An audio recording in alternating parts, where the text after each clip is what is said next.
दोस्तों, आज की सच्ची घटना रिश्तों को शर्मसार करने वाली घटना है। इस घटना को जब आप शुरू से अंत तक देखेंगे तो आपको समझ में आएगा कि समाज में कितने निर्दयी लोग हैं।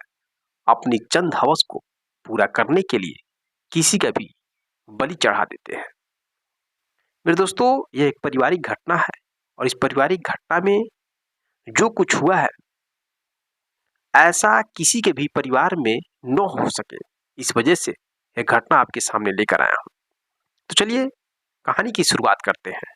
नमस्कार दोस्तों, मैं हूं संतोष, आप सभी का स्वागत करता हूं अपने इस यूट्यूब चैनल में। दोस्तों, आज की सच्ची घटना आगरा की है। आगरा में एक परिवार होता है। उस परिवार का मुखिया का नाम करण सिंह, उसकी पत्नी का नाम यशोदा सिंह और एक 8 साल का बेटा है रौनक सिंह। रौनक सिंह का एक चाचा यानी करण सिंह का एक छोटा भाई होता है जिसका नाम भानु सिंह होता है। परिवार में किसी भी चीज का कोई कमी नहीं था। जिंदगी धीरे धीरे एक एक दिन करके कट रहा था। जो परिवार का मुखिया होता है करण सिंह, वो सूरत में एक कंपनी में जॉब करता था। यानी सूरत से आगरा और आगरा से सूरत जब भी उसको मौका मिलता था तो छुट्टी लेकर अपने परिवार में आया जाया करता था। लेकिन दोस्तों, इसी बीच में जो करण सिंह का छोटा भाई है भानु सिंह, उसकी गंदी नजर अपने भाभी यशोदा पर पड़ती है और दोनों आपस में बात करते करते दोनों को एक दूसरे से प्रेम हो जाता है और दोनों को जब भी मौका मिलता है तो शारीरिक संबंध बनाने लगते हैं। यह प्रक्रिया लगभग 5 सालों से चल रहा था। लेकिन यशोदा सिंह का जो पति था करण सिंह, उसको इस बात का जरा से भी भनक नहीं थी कि उसकी पत्नी उसके साथ कितना बड़ा धोखा दे रही है। मेरे दोस्तों, जब भी यशोदा सिंह का लड़का रौनक सिंह स्कूल पढ़ने के लिए चला जाया करता था या बाहर खेल वगैरह खेल रहा था, जब भी मौका मिलता है तो मौका देखकर यशोदा सिंह अपने देवर के साथ संबंध बनाया करते थे। उनको मालूम था कि यह हमेशा संबंध हम लोग का चलता रहेगा। लेकिन दोस्तों, कहा जाता है गलत काम का रिजल्ट गलत ही आता है। देर ही सही, लेकिन अगर आप किसी के साथ गलत करेंगे तो उसका रिजल्ट गलत ही आएगा। मेरे दोस्तों, 29 अक्टूबर को जो करण सिंह है अपने घर आगरा आता है छुट्टी लेकर। लगभग 25 दिन का छुट्टी लेकर घर पर आता है। घर पर आ जाने की वजह से देवर भाभी का जो खेल था वो खेल खेल नहीं पा रहे थे। काफी प्रॉब्लम हो रहा था। फिर भी मौका देखकर कभी न कभी 4 दिन 5 दिन 1 हफ्ता के बाद शारीरिक संबंध बना ही लेते थे, क्योंकि घर में कोई विश्वास ही नहीं करेगा कि लोग ऐसा कर सकते हैं। अब दोस्तों, एक दिन जो करण सिंह है वो अपने घर से किसी काम से मार्केट गया था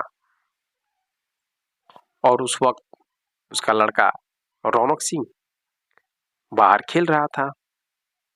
मौका देखकर भानु सिंह और यशोदा सिंह यानी देवर भाभी रंगलियां मनाने लगते हैं, संबंध बनाने लगते हैं। जब संबंध बना रहे थे तो उसी वक्त उनका लड़का रौनक सिंह घर के अंदर आता है और अपनी मां को अपने चाचा के बाहों में निर्वस्त्र अवस्था में देख जाता है। देखने के बाद वो लड़का क्या करे, कुछ बोल भी नहीं सकता, क्योंकि उसकी उम्र वही थी 8 साल। कुछ कहता नहीं है, अपना चेहरा घुमाकर घर से बाहर निकल जाता है। इधर रौनक सिंह की मां यशोदा सिंह अपने देवर से कहती है कि मेरा लड़का देख चुका है हम लोगों को आपत्तिजनक हालत में। वह अपने पापा से कह देगा तो उसके पापा मुझे बहुत ही मारेंगे और आपको ही मारेंगे, कहीं हम लोग को जेल न हो जाए। इसका डर सताने लगा। लेकिन जो भानु सिंह होता है वो कहता है कि मैं रौनक सिंह को समझाता हूं बच्चा है, मान जाएगा, नहीं कहेगा। इस वजह से रौनक सिंह को बुलाता है उसका चाचा भानु सिंह और बहला फुसला कर टॉफी देता है और कहता है कि बेटा, जो तुम देखे हो वो अपने पापा से मत कहना, नहीं तो तुम्हारे पापा तुम्हारी मम्मी को बहुत ही मारेंगे और हमको भी मारेंगे। इस तरीके से उसको समझाता है। करीब 1 घंटे के बाद जो करण सिंह है वो आ जाता है घर पे अपना काम निपटा करके। माँ को डर था कहीं बेटा कहे न कह अपने पापा से हम दोनों के बारे में, लेकिन बेटा कुछ कहता नहीं है। एक दिन बीत जाते हैं। अब दूसरे दिन भी किसी काम से करण सिंह निकल जाता है शहर की तरफ और उस बीच में यशोदा सिंह अपने देवर भानु सिंह से कहती है, देखो मुझे बहुत डर लग रहा है कि मेरे बेटा अपने पापा से जरूर कह देगा। अब जब कह देगा तो हम दोनों के रिश्ते पूरी दुनिया के सामने आ जाएगा, हम दोनों को कहीं जेल का हवा न खाना पड़ जाए। और ये बात सुनने के बाद उसका देवर भानु सिंह भी यही सोचने लगता है कहीं ऐसा हो न जाए। दोनों सोचते हैं। उसके बाद जो रौनक सिंह है उसकी माँ यशोदा सिंह अपने देवर से कहती है कि मेरे लड़के को इस दुनिया से हटा दो। अब दोस्तों, जब माँ खुद ही अपने बेटे को इस दुनिया से हटाने के लिए कहती है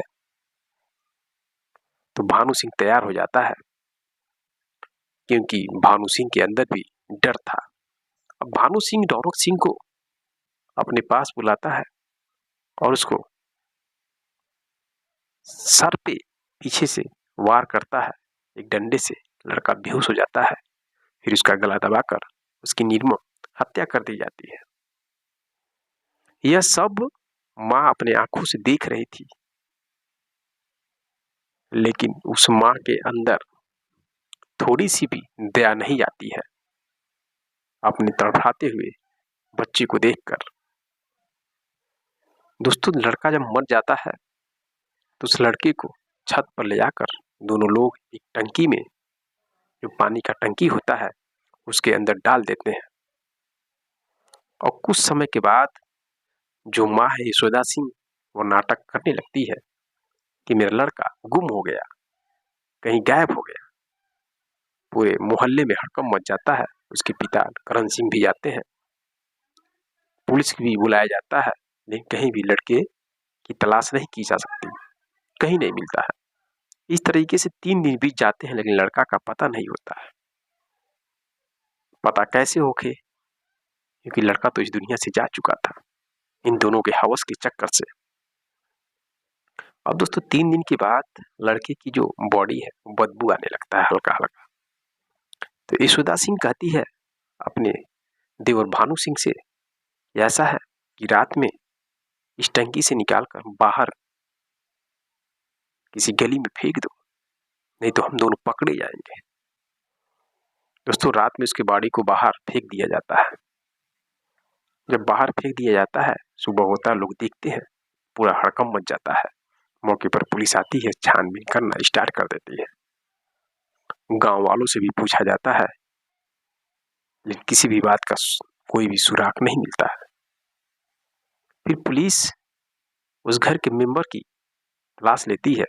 घर में जो भी मेंबर होते हैं उनसे पूछताछ किया जाता है। अब घर के जो मेंबर होते हैं वह करण सिंह का भाई भानु सिंह और करण सिंह की पत्नी यशोदा सिंह। और जब बारीकी से पूछताछ किया जाता है तो कुछ भी सुराग नहीं मिलता है। लेकिन पुलिस को जब लगता है कि करण सिंह बाहर रहता है, सूरत में कमाता है, तो हो ना हो सके यशोदा सिंह और उसके देवर भानु सिंह ये सारे संबंध हो, इस वजह से उस बच्चे को मौत की नींद सुला दी हो। अब पुलिस का शक जाता है। यशोदा सिंह और भानु सिंह को गिरफ्तार करके बारीकी से पूछताछ किया जाता है तो दोनों टूट जाते हैं और हकीकत बताने लगते हैं। यशोदा सिंह बताती है कि मेरा संबंध था मेरे देवर से, हम लोग संबंध बना रहे थे, मेरा बेटा देख लिया और हमें डर था कहीं अपने पापा से न कह दे, इस वजह से हम दोनों ने मिलकर उसको इस दुनिया से हटा दिया।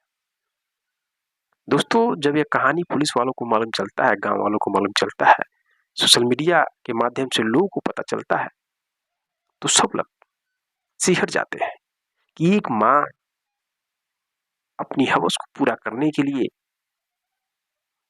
अपने बेटे को ही बलि दे दी। कितनी निर्दयी वह माँ है। कहा जाता है कि पुत्र कुपुत्र हो जाए, लेकिन माँ कभी भी कुमाता नहीं हो सकती। लेकिन उसने इस लाइन को भी अंधेरे में छिपा दिया। वो लोग कैसे कह सकते हैं इस लाइन को कि माँ कुमाता नहीं हो सकती। दोस्तों, पुलिस इन दोनों को पकड़ती है, जेल के अंदर डालती है। उनको जिसका डर था कि हम लोग जेल के अंदर न जाए, हम लोग पकड़े न जा सके, वही हुआ। इसलिए दोस्तों, कोई भी गलत काम करने के पहले आप 100 बार 1000 बार सोचिए इसका आने वाले समय में रिजल्ट क्या होगा।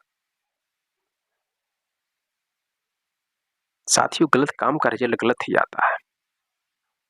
मैं इस कहानी के माध्यम से आप सभी को सावधान और सतर्क करने के लिए, जागरूक करने के लिए बता रहा हूं कि आप अपने परिवार में सतर्क हो जाइए, जागरूक हो जाइए। परिवार में ऐसी घटना बहुत तेजी से घट रही है।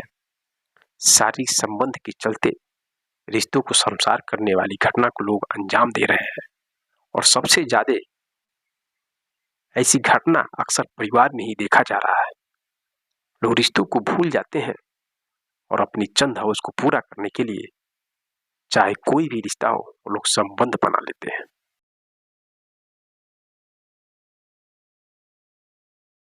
तो मेरे दोस्तों, यह रही कहानी। इस कहानी के माध्यम से अगर आपको थोड़ा सा भी सीख मिला हो, तो आप अपने परिवार के हर एक सदस्य पर ध्यान रखें। मिलते हैं नेक्स्ट वीडियो में नेक्स्ट कहानी के साथ। तब तक के लिए जय हिंद, जय भारत।